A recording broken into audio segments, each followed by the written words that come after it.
Hello everyone. The topics today we will cover are from the Indian Partnership Act of 1932. The Indian Partnership Act of 1932. And the topics are nature of partnership, definition of partnership, formation of partnership, partners, test of partnership, and then we will discuss little bit about limited liability partnership. Limited liability partnership. So, partnership is derived from the word part, which means a relationship where each party will get his or her part for the business by providing labor, skill, or capital. Now, Kant, as we know, that Kant, he was a very famous jurist. He defined partnership as a contract of two or more competent persons to place their money, effects, labor, and skill, or some or all of them in lawful commerce, or business, and to divide the profits and bear the loss in certain proportions. And then Dixon, according to Dixon, a partnership is a voluntary, unincorporated association of individuals standing to one another in relation of principles for carrying out a joint operation or undertaking for the purpose of joint profit. So these are some of the definitions of the term partnership. Now let us come to section 4 of the Indian Partnership Act 1932, which is defining partnership as partnership is the relation between persons who have agreed to share the profits of a business carried on by all or any of them acting for all. I will make it simple, this particular definition. Then partner, firm, and firm name, like persons who have entered into partnership with one another are individually called partners, and collectively they are known as a firm, and the name under which their business is carried on is called the firm name, or the name of the partnership firm. So partnership is a relation, or we can say a legal relation. They all agreed to share, the partners all agreed to share profits of the business which will be carried on by the partnership firm. The business can be carried on by all the partners or any one of them who is acting for all, or any of them who is acting for all. Now, as we know, the partnership business, it is carried by all the partners. Let me cite one example here, the same old story. A, B, C, D, E, F. Let's say they started a partnership firm. As they all are partners, they all are responsible for what? They are responsible to carry the business of the partnership firm. Now suppose among A, B, C, D, E, F, D has been given for, let's say, accounting activities or for contracting with the third parties. So here D is working or acting for all the partners, which means acting on behalf of the partnership firm, we can say. Okay. So individually, here in this example, A, B, C, D, E, F, individually they will be known as partners, and collectively they will be known as what? As a firm, as a partnership firm. And the name under which they have started the partnership firm, that is the name of the partnership firm, will be the firm name. Okay, the firm name. Now,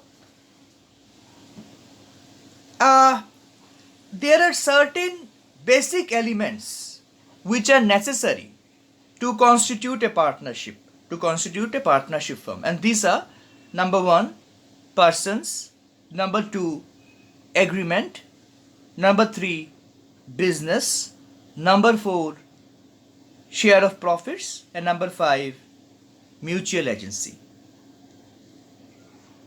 Now, Indian Partnership Act 1932, it does not make it essential that every partner must invest some capital in the shape of cash only.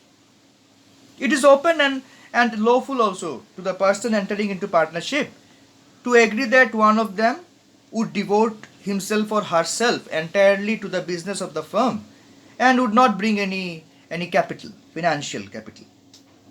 Such an agreement is also lawful, and it was held in Raghumal Khandelwal versus Official Assignee of Calcutta, AIR 1924 case. So, in this particular case, that is Raghumal Khandelwal versus Official Assignee of Calcutta, it talked about investment in the shape of cash. Now, Indian Partnership Act 1932 does not make it essential that all the partners must invest in the partnership firm in the shape of cash only. Like, to make it simple, let me cite one example here. Like ABCDEF, let's say they formed a partnership firm. Let's say ABCDE, they decided to invest in the partnership firm through financial investment. But F decided, let's say, that she will bring financial profit to the firm by her service, by entirely devoting herself to the business of the firm. It can be done. And here the investment in the partnership firm happened in the form of service. It happened in the form of service to bring capital, not by financial investment. Okay, not by financial investment. Now let us discuss about persons. The first point or the first element to constitute a partnership firm. Now, persons. Partnership is the relation, as we know, between persons. There must be at least two persons, natural or artificial, who are competent to contract for the existence of partnership.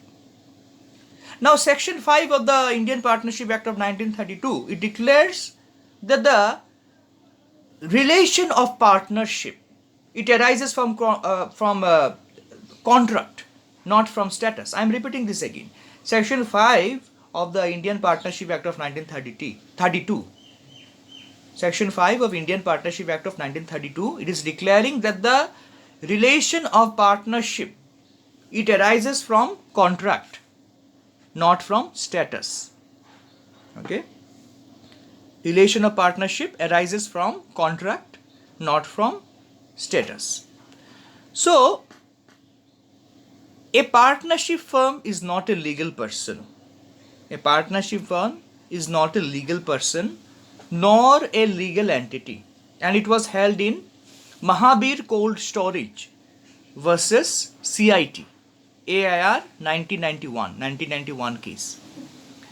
And in Dulichand versus Commissioner of Income Tax 1956 case, AIR 1956 SC 354, it was held.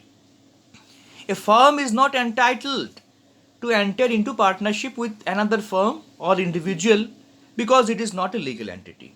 I am repeating these two case laws again. Okay, the first case is Mahabir Cold Storage versus CIT, AIR 1991 SC 1357. In this case, it was held that a partnership firm is not a legal person nor a legal entity.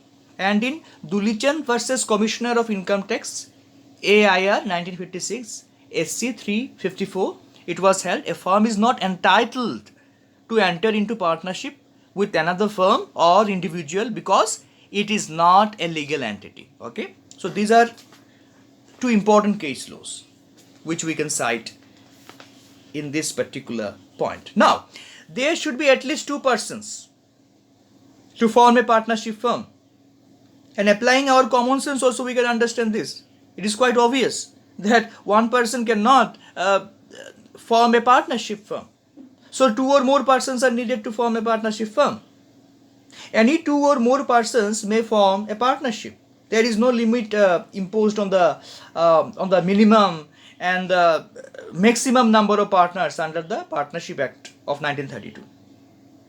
Now, according to the Companies Act of 2013, the maximum number of 100 must not exceed in case of partnership, and minimum is two partners. Minimum is two partners.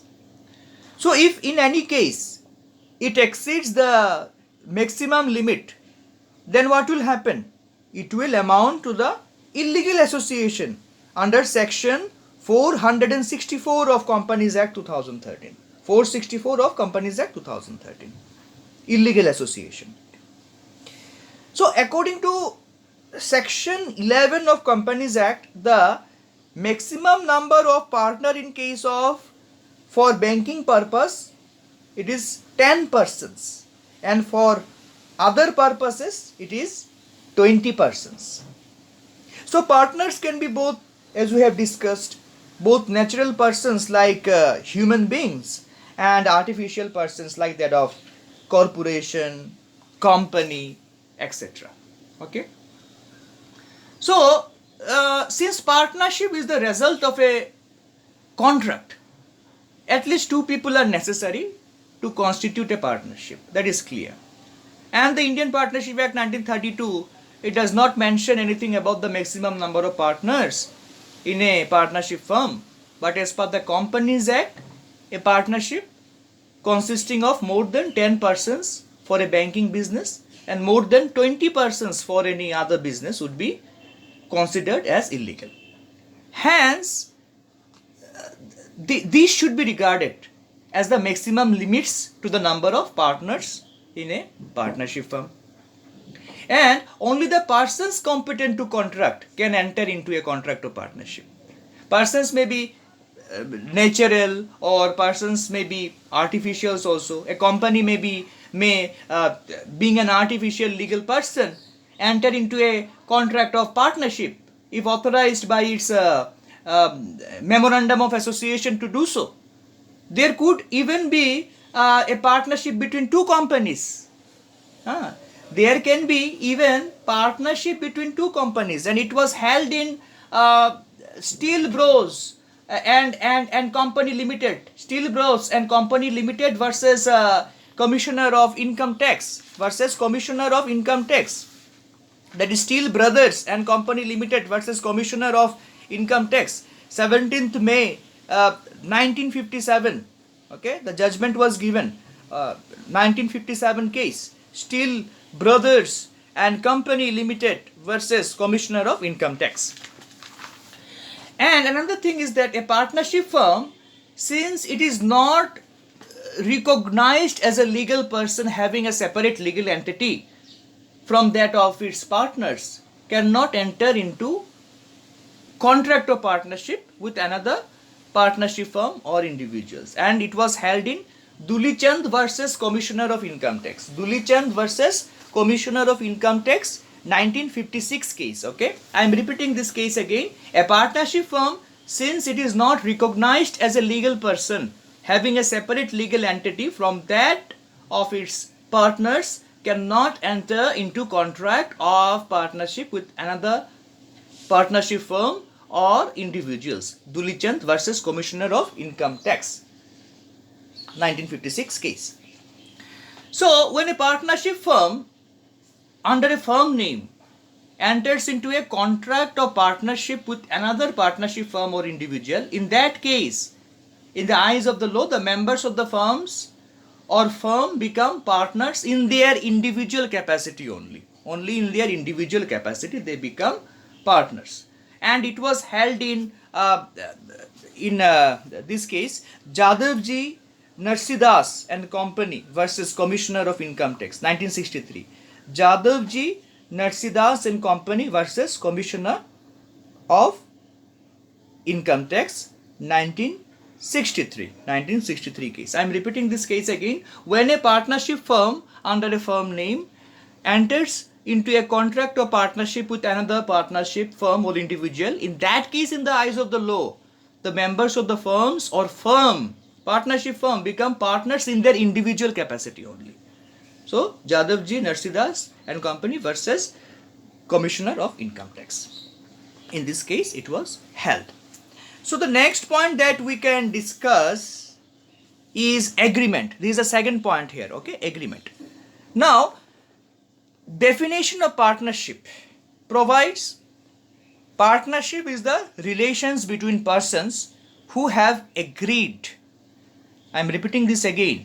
Partnership is the relations between persons who have agreed. Thus, there must be an agreement between two or more persons. So contract of partnership must satisfy essentials of a valid contract as provided under section 10, as we know, section 10 of the Indian Contract Act. Essentials of a valid contract. So what are those essentials?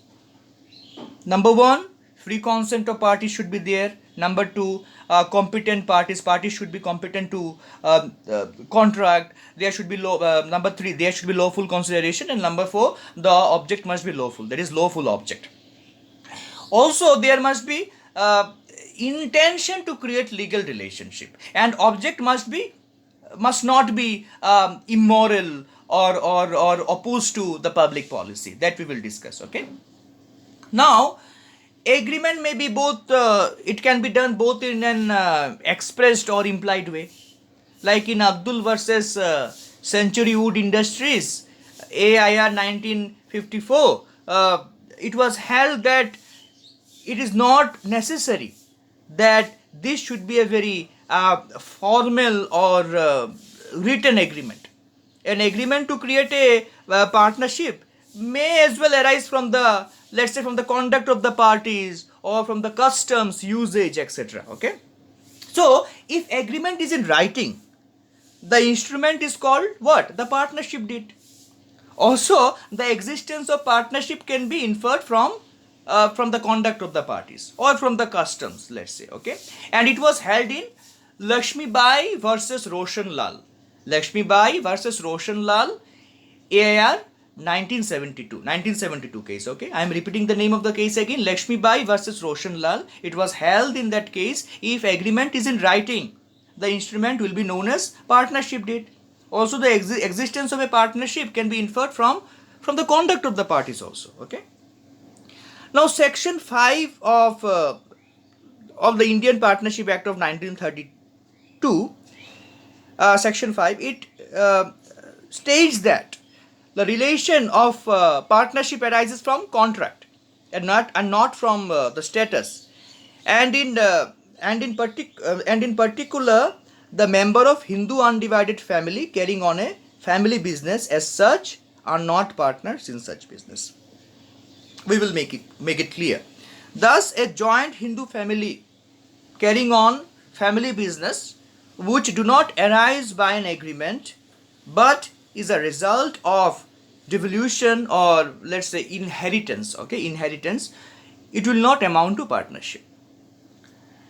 And in a landmark judgment, Chandrakant Manilal Shah versus CIT, AIR 1992, it was held that a member of Hindu undivided family can enter into partnership with Karta or manager, KARTA, Karta or manager, in respect of the family business by contributing his separate capital in the form of his skill and labor.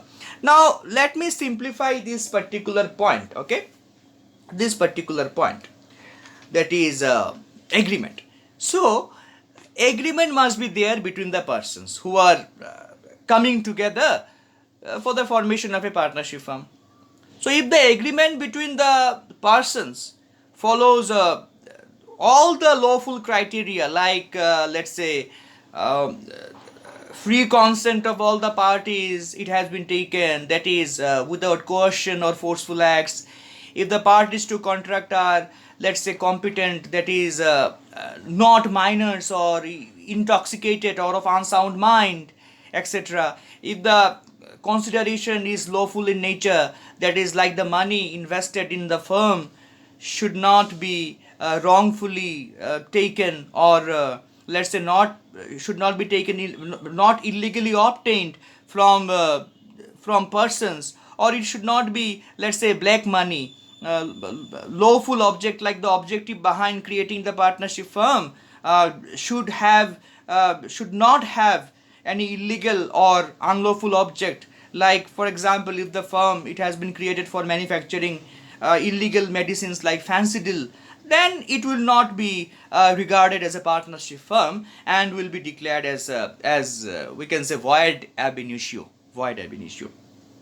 Also, there must be what? There must be intention to create what type of relationship? Legal relationship. An object must not be immoral or opposed to public policy. So, if these conditions are getting fulfilled, that we have discussed now. Legal relationship which is important to be found between the partners will come into existence. Now think about for a while, let's say if the agreement was done forcefully without free consent, then whether it will be regarded as a legal relationship? Of course not. And at the same time, if the formation of the partnership firm goes against the public policy, like let's say the partnership firm was formed, let's say with communal intention, then it is doing what? Creating communal tension among the public. As such, it is going against the public policy of the state, we can say. Now we have discussed about this Abdul versus Century Woods Industries. Abdul versus Century Wood Industries, AIR 1954, okay, 1954 case. So if I simplify this case, in this case what happened? In this case, conduct of the parties, it has been discussed. What do you mean by this, the conduct of the parties? Let me just simplify it, okay, simplify it. Now suppose A, B, C, D, E, F, the same old story, they came together with a common purpose, let's say for a common business. If they all agree to carry on this common business, the intention and creates impression in the minds of each other that they have started a firm to start such a business, then it will be regarded an implied agreement. In implied agreement, what will happen? There is no need of expressed agreements. We know about this. The local customs, usage, conduct of the parties, etc. comes under implied agreements or may amount to implied agreements. Okay. So we can say this in this example, if we see that A, B, C, D, E, F, they came together with what? With a common purpose. Let's say for a common business, and they all agreed to carry on the common business, the intention behind it, and they also created impression in the minds of each other, okay, the partners, that they have started a firm and to start such a business they have already started, then it will be regarded an implied agreement, okay. In implied agreement, there is no need of any the expressed expressions or any expressed agreements. Here local customs, conduct of the parties, usage, all these things comes under implied agreement, or these things may amount to implied agreements, okay, between the partners. Now let's say if the agreement is written, then the instrument will be known as what? It will be called as partnership deed, and it was discussed in Lakshmi Bai versus Roshan Lal 1972 case, okay. Now let us discuss little bit about Hindu joint family. You may ask this question, what is a Hindu joint family or Hindu undivided family? So Hindu joint family or Hindu undivided family, it means according to Hindu law.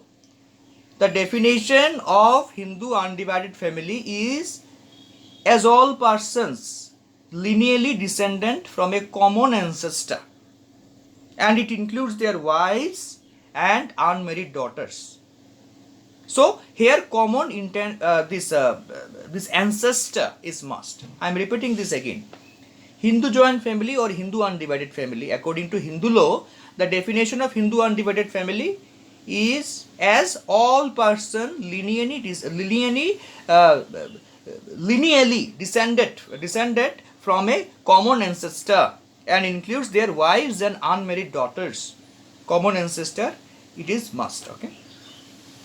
Now let's say a Hindu undivided family, to make it simple, let's say a Hindu undivided family is carrying on a family business.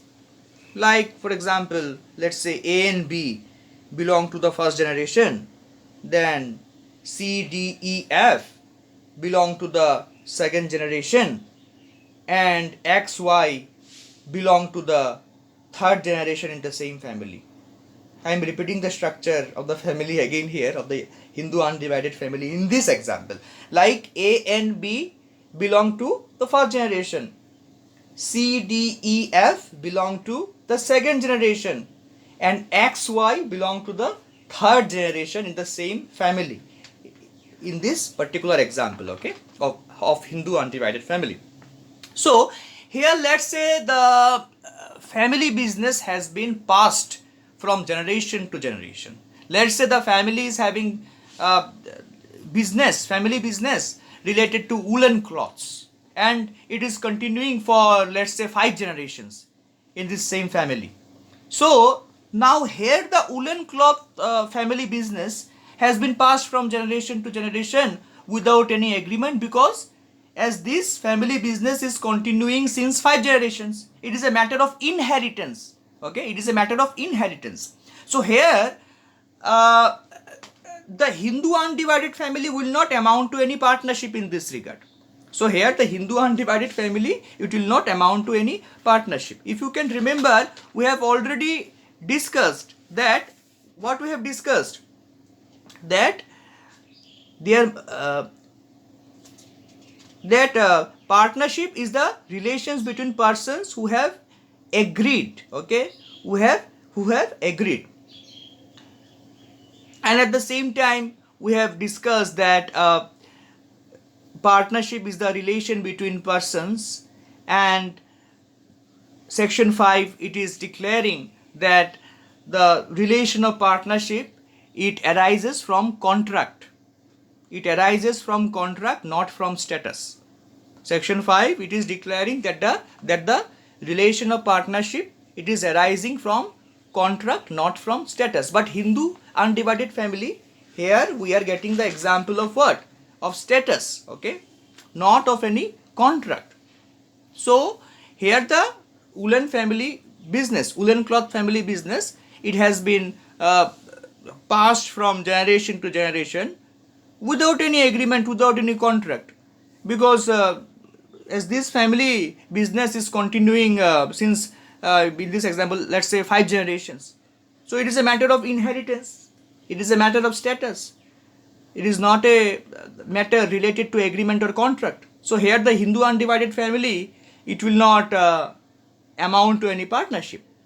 But let's say one of the members of the Hindu undivided family did one agreement with the Karta or the manager of the Hindu undivided family related to the business, the family business, for separately, let's say, contributing in the form of his skill and labor. So here in this way the member can enter into partnership, and the name of the case in which it was held was Chandrakant Manilal Shah versus CIT AIR 1992 SC 66. Okay, in this particular case, Chandrakant Manilal Shah versus CIT AIR 1992 SC 66, that a member of Hindu undivided family can enter into partnership with Karta or manager in respect of the family business by contributing his or her separate capital in the form of skill and labor. Okay, so these are some of the vital points we have discussed, which is coming under the second point, agreement. Now let us come to the third point here, carrying on business. Carrying of business, okay, let us discuss. So section 2B of the Indian Partnership Act of 1932, it defines business as it included every trade, occupation and profession. A partnership can exist in business and business alone. A partnership can exist in business and business alone. Then in a landmark judgment, it's a foreign judgment, Smith versus Anderson, it was said, Justice James said, that the term business must be taken in a practical sense. It must be taken in a practical sense, the term business. That is, in a sense in which man of business would use that particular term. Okay?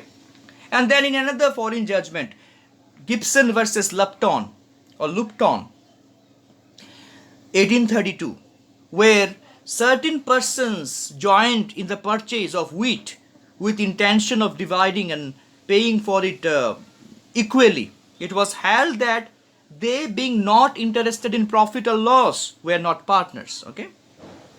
So the idea involved is that of a joint operation for the sake of gain.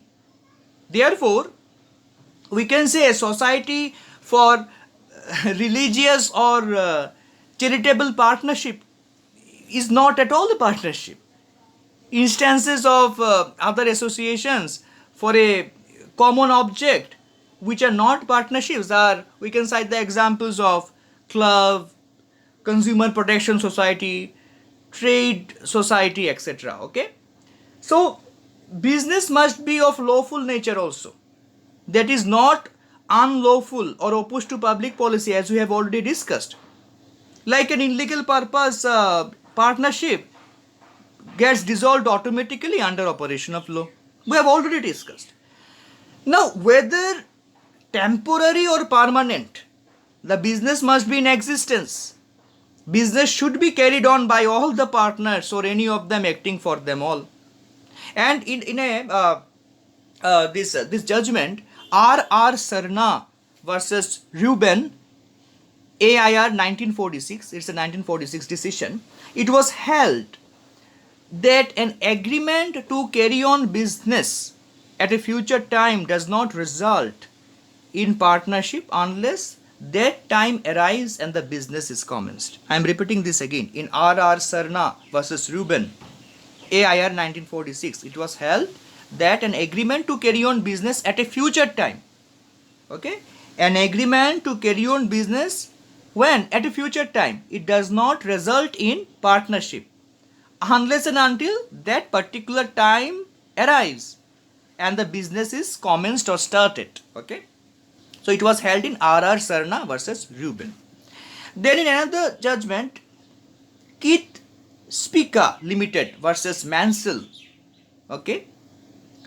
I don't know whether I pronounced it correctly or not. Keith Spica, SPICCA Limited versus Mansell, 1970 decision. So here what happened?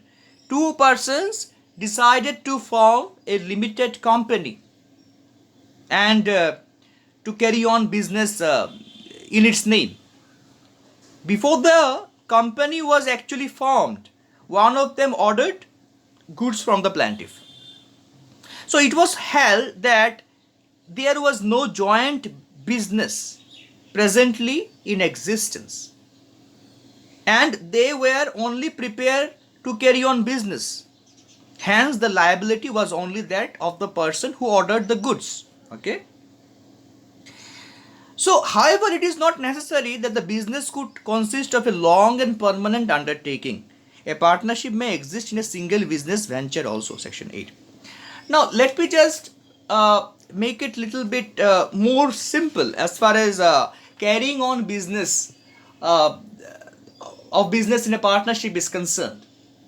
So, as we know, the third essential element of a partnership is that the parties must have agreed to carry on a business. The term business is used in its widest sense and it is including every trade, every occupation or every profession. Okay.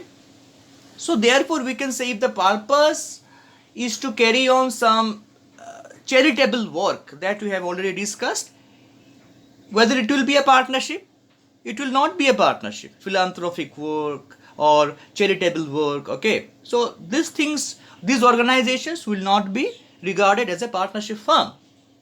Similarly, if a number of persons agree to share the income of a certain property or to divide the goods purchased in bulk amongst them, there is no partnership and such persons cannot be called partners because in neither case they are carrying on a business. Okay, it is simple.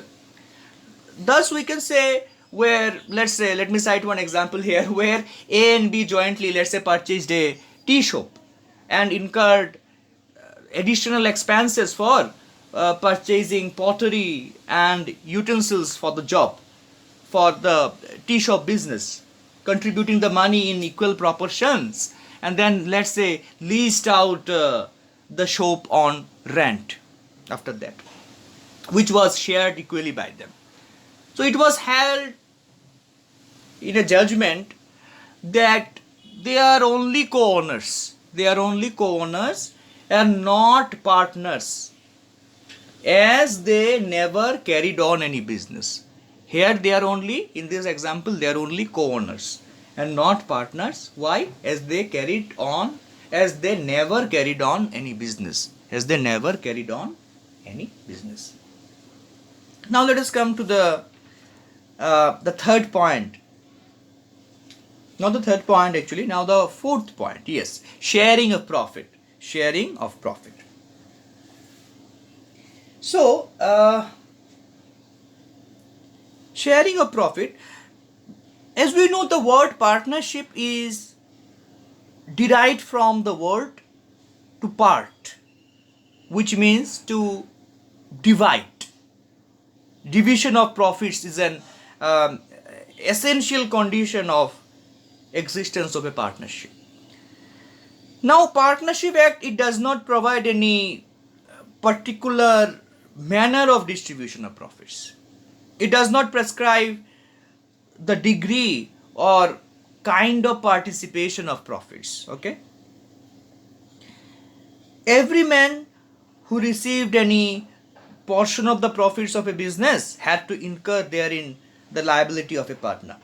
And this particular principle, it was laid down in a 1775 judgment, Grace versus Smith, that every man who received any portion of the profits of a business had to incur therein the liability of a partner. Okay, where the court said in this particular case, Grace versus Smith, that every man who has a share of the profit of a trade ought also to bear his share of the loss. Now, this principle was confirmed in Waugh versus Carver, WAUGH, Waugh versus Carver, 1793 decision. And in another judgment, 1860 judgment, in Cox versus Hickman, the House of the Lords of England reconsidered this particular test of determining the existence of partnerships. And in this case, Cox versus Hickman, it was held that no man is a partner unless he has the right to share the profits of the business. But every man who received profits is not necessarily a partner. The sharing of profits is only a prima facie evidence of the existence of partnership. The conclusive test is that of mutual agency. I am repeating this case again. This is very important case. Cox versus Hickman. Okay, 1860 decision. The House of the Lords of England here reconsidered the test of determining the existence of partnerships. It was held that no man is a partner unless he has the right to share the profits of the business. But every man who received profits is not necessarily a partner. Thus, sharing of profits is only what? Prima facie evidence of the existence of partnership. The conclusive test is that of mutual agency. There must be mutual agency. Okay. So let me make it simple. Sharing of profits. So this essential element provides that the agreement to carry on business must be with the object of sharing profits amongst all the partners. Thus, there would be no partnership where the business is carried on with a, let's say, philanthropic motive and not for making a profit, or where one of the persons is entitled to the whole of the profits of the business. So the partners may, however, agree to share the profits in any ratio they like. Okay. And sharing of losses not necessary. This is very important. Sharing of losses not necessary. To constitute a partnership, it is not essential that the partners should agree to share the losses. Okay. And it was held in Raghunandan versus this particular case, Raghunandan versus Hormazji. Raghunandan versus Hormazji. It's a 1927 judgment. Okay, 1927 judgment.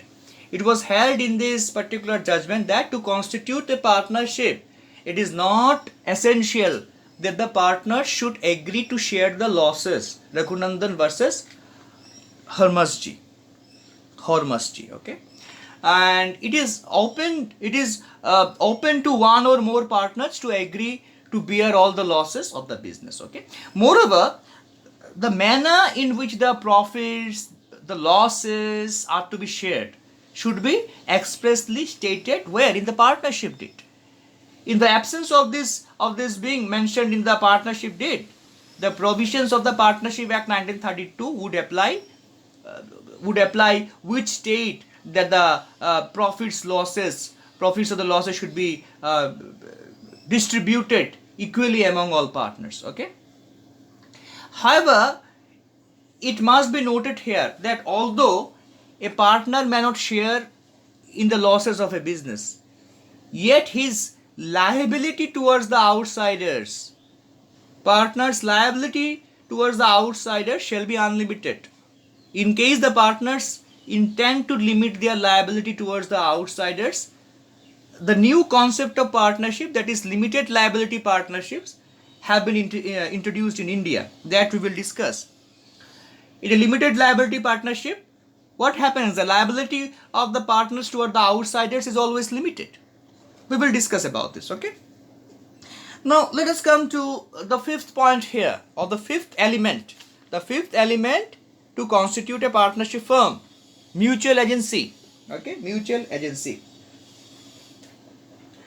Now, mutual agency, that is mutual rights and liabilities also. Like the business is to be carried by all of them or by any one of them on behalf of all.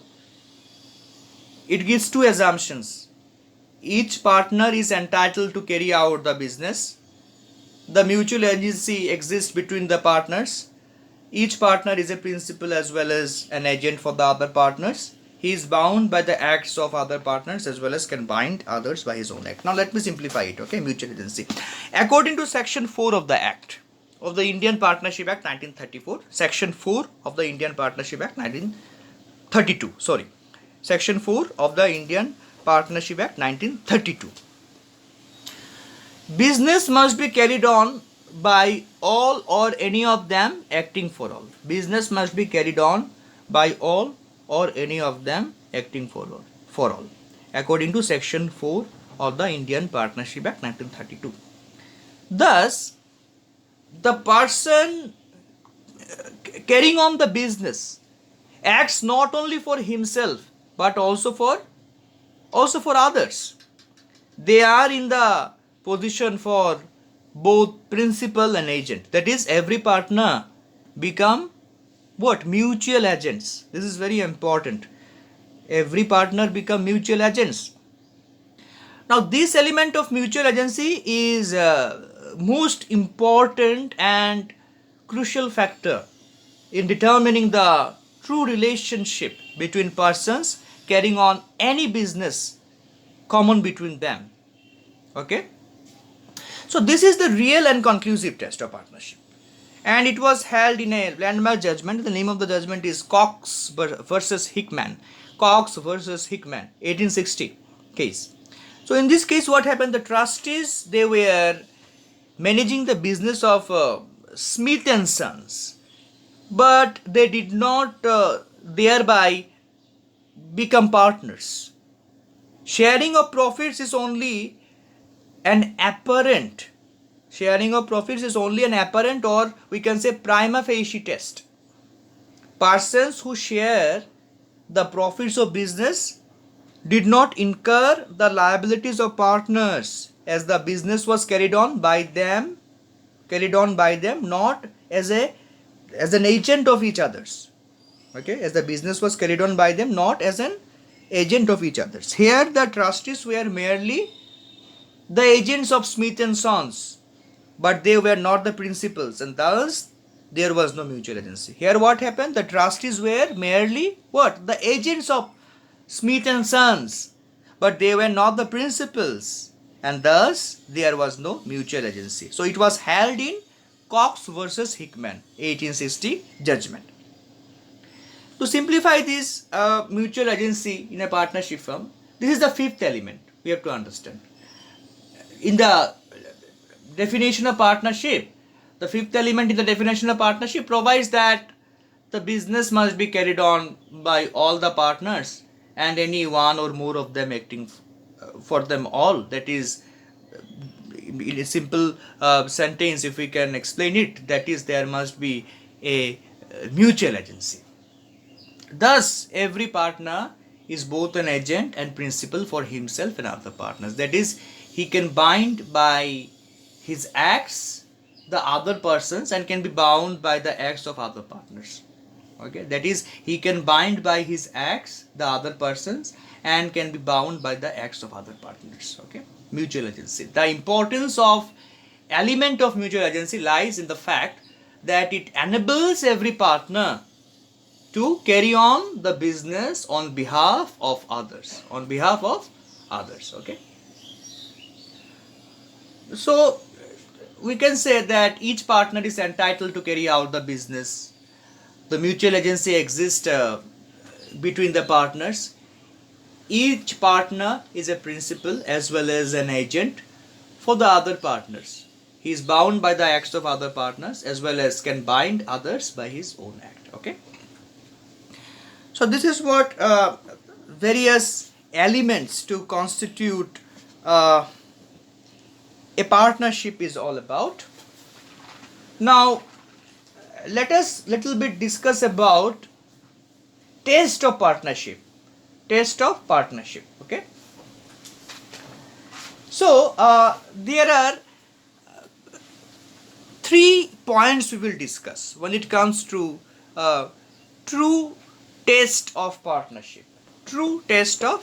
We have already discussed. The first one that we will discuss is agreement or contract between parties should be there to test whether a firm is actually a partnership firm or not. There should be, second point, there should be profit sharing aspects, that is agreement to share the profits of a business. And the third point is mutual agency or business carried on by all or any of them acting for all. Okay, so these are important to test whether a partnership firm is actually a partnership firm or not. Okay, to test the authenticity of the partnership firm. So the Indian Partnership Act 1932, as we know, clearly defines a partnership. But how can we decide if a given association of persons is truly a partnership or not? So the Act has also given us a litmus test. We can call it a litmus test to determine if a firm is a partnership or not. Okay, this is known as the true test of a partnership. Okay, so the true test of partnership is a way for us to determine whether a group or association of persons is a partnership firm or not. At the same time, it also helps us to recognize the partners of the firm and separate them from the third parties. So the idea behind such a true test is to examine the relevant facts and determine the real relations between parties and conclude about the presence of a partnership.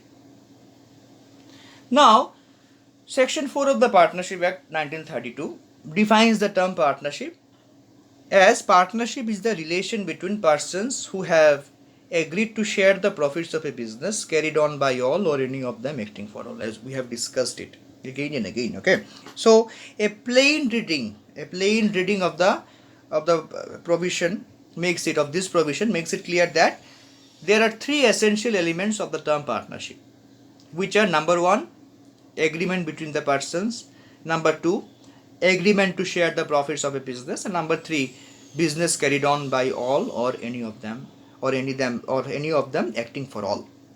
So let us discuss about the first point here, agreement between the persons.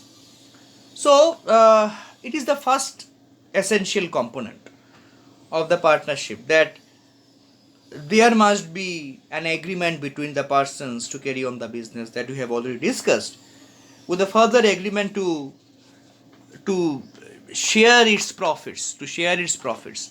Ordinarily, these persons are called partners, as we know. However, the word agreement, it is very important. The word agreement is defined where? Is defined in Indian Contract Act 1972 under section 2E, which says every promise and every set of promises forming the consideration for each other is an agreement. Okay.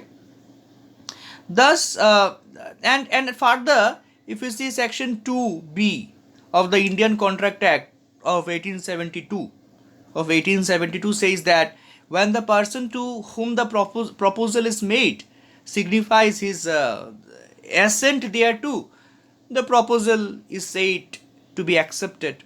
A proposal, when accepted, it becomes what? It becomes a promise. So we can say a proposal, when accepted, it becomes an agreement. It becomes what? It becomes an agreement. A proposal when accepted, and further, and an agreement enforceable by law becomes what? A contract. When an agreement becomes enforceable by law, it becomes a contract. So in other words, all agreements are contracts, provided they are made by the free consent of parties who are competent to contract for a lawful consideration with lawful object. Now, if we simplify this agreement or contract between parties, for there to be a partnership between two or more persons, there has to be an agreement or partnership between them. This is the first thing. The second thing is that the partnership cannot arise from family status or any operation of law. There has to be specific agreement between the partners. Okay, like we have discussed about Hindu undivided family when it comes to status. Okay, the partnership cannot arise from family status. Okay, so if family members of Hindu undivided family are running a business together, an example we have already cited, this is not a partnership. Okay, this family business is not a partnership of Hindu undivided family, because there is no agreement or partnership between them. The members of Hindu undivided family are born into the Hindu undivided family, so they cannot be partners. It is a matter of we can say inheritance. Okay, inheritance of legal heirs of inheritance. Okay, and so on. Now let us come to the second point here. What was the second point? Agreement to share the profits of a business. So we are talking about what? We are talking about how to test whether a partnership firm is actually a partnership firm or not. That is a true test of partnership. True test of partnership. So the second point here is that agreement to share the profits of a business. Agreement to share the profits of a business. So, in terms of Section 4 of the Partnership Act of 1932, the agreement between the persons must be profit sharing. Or in other words, there is a relationship between the persons to share the profits. However, these persons may be natural or they can be artificial also. We have already discussed natural persons, like it includes man, there is human beings, and artificial includes registered companies, bodies, registered corporations, or even committees. Okay, they're coming under artificial persons. And there should be this profit sharing agreement also, like Section 4 of the Indian Partnership Act of 1932 does not provide that profit must be actually shared by the partners. Provision for sharing of profits in the partnership agreement is sufficient. Okay, the fact whether partners actually shared the profit or not does not affect the existence of the partnership deed. To make it simple, sharing of profits is an aspect of the true test of a partnership. Okay, we can say sharing of profits is an aspect of the true test of a partnership. However, profit sharing is only a prima facie evidence of a partnership. The Act does not consider profit sharing as something a conclusive evidence of a partnership, but it is only a prima facie evidence of a partnership. This is because there are cases of profit sharing that are still contradictory to a partnership. Let us see some of such cases here, okay? Like sharing of profits, gross receipts from a property that two or more persons own together or have a joint interest in is not a partnership, okay? Then the second one, a share of profits given to an agent or servant does not make him a partner. The third one, if a share of the profit is given to a, let's say, widow or child of a deceased partner, does not make them partners. Does not make them partners. The fourth example we can cite here is that part of the profits shared with the previous owner as a part of goodwill or as a form of consideration will not make him a partner. Now, ascertaining this motive becomes difficult if there is no express agreement between the concerned parties. In such a case, we will consider the cumulative effect of all relevant facts. This will help us to determine the true relationship between the parties. Now let us come to the third point. True test of partnership we are discussing, the third point of it. Business carried on by all or any of them acting for all. I am repeating this again. Business carried on by all or any of them acting for all. So it is talking about, in other words, it is talking about mutual agencies. Okay, mutual agencies. An important ingredient in the definition of partnership is that the partnership business must be carried on by all or any one of the partner acting for all. And the most conclusive element of partnership is what? Is the mutual agency of the contracting parties. And as soon as there is this mutual agency among contributors of capital, there is partnership.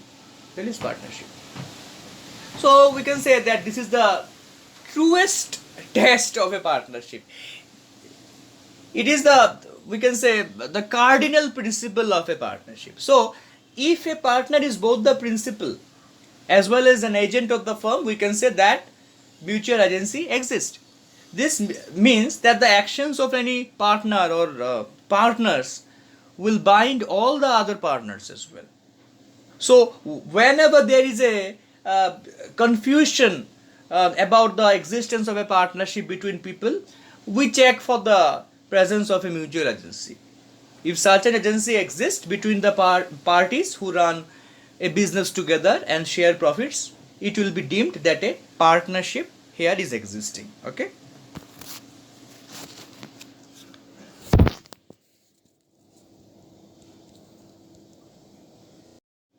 Now let us discuss about limited liability partnership. So in 2008, the Limited Liability Partnership Act, it was enacted, but it came into force in 2009 on different dates therein.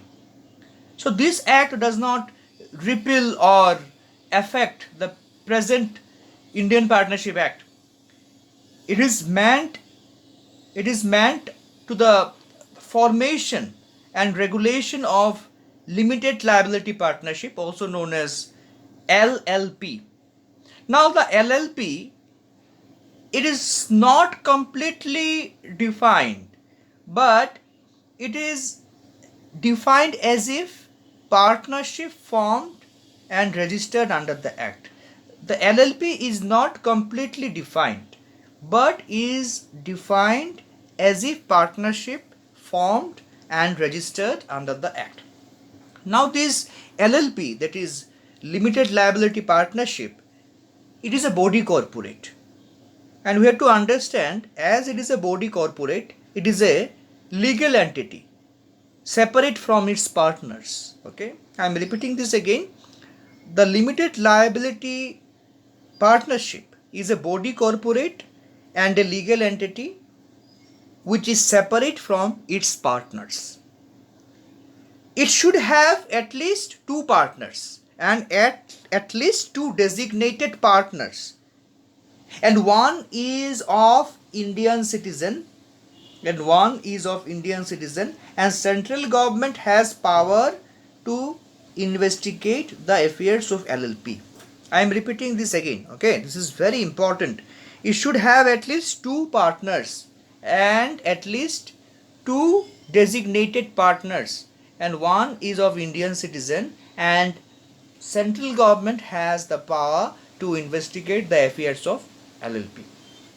Now, a private company or any unlisted public company is allowed to be converted into LLP. A private company or any unlisted public company is allowed to be converted into LLP, into limited liability partnership. Now, LLP. And LLP is we can say it is a business structure that came into being by the passing of the LLP Act, that is Limited Liability Partnership Act of 2008, and the notification of the LLP rules 2009. So it is a relatively new structure in India. Its features are considered to be an amalgamation of the features of a traditional partnership firm formed under the Indian Partnership Act of 1932 and a company formed under the Companies Act of 1956. However, it is closer to the concept of a partnership firm than that of a company. It is closer to the concept of a partnership firm than a company. Okay. Now, this section 3 of the Limited Liability Partnership Act, it declares an LLP as a body corporate formed and incorporated under the Act, and is a legal entity also at the same time, separate from the partners that we have discussed now. Thus, the liabilities of the LLP are not the personal liabilities of the partner, and the personal assets of the partner will not be used to pay off the liabilities of the LLP, of the limited liability partnership, except in certain cases like that of fraud, okay, or misrepresentation, all this stuff. Okay.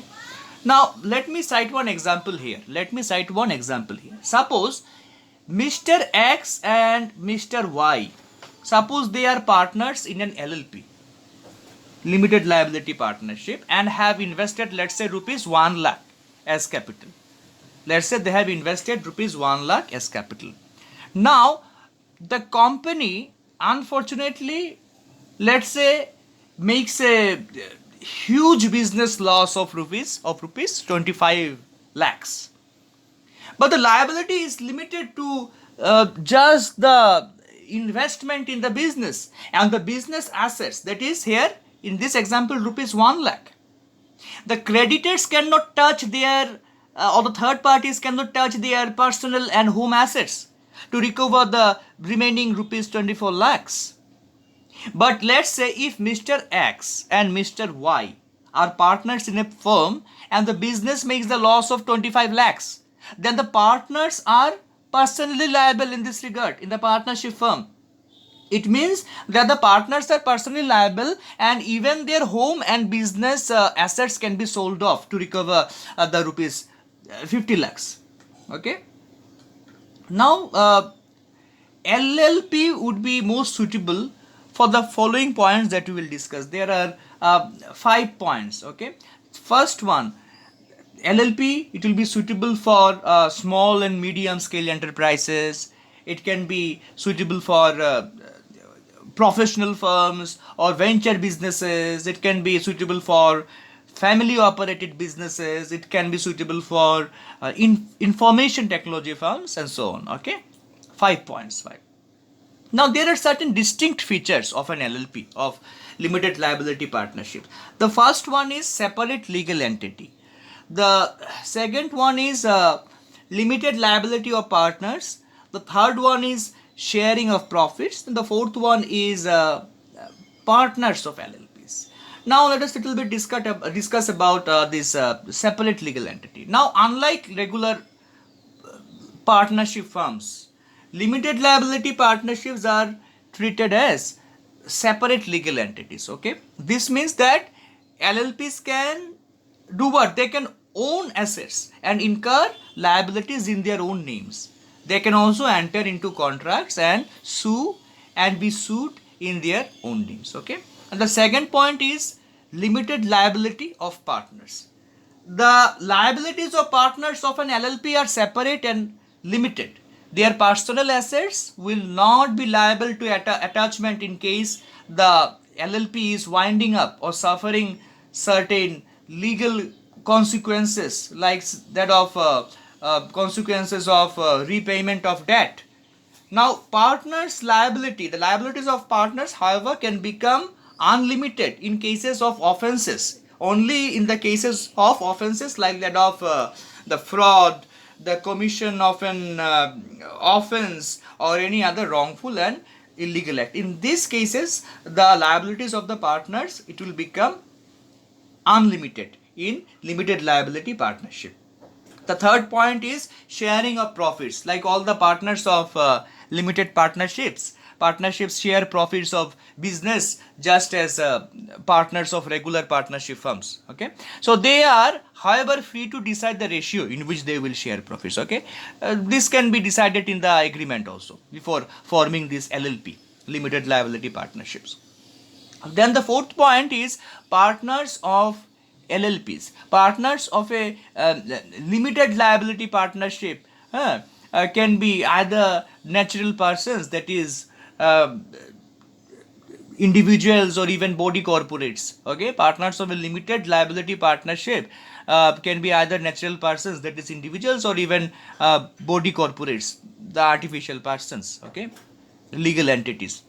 Furthermore, an individual cannot be a partner if he suffers from unsoundness of mind, or if that person is insolvent or incompetent to contract. Okay, these things.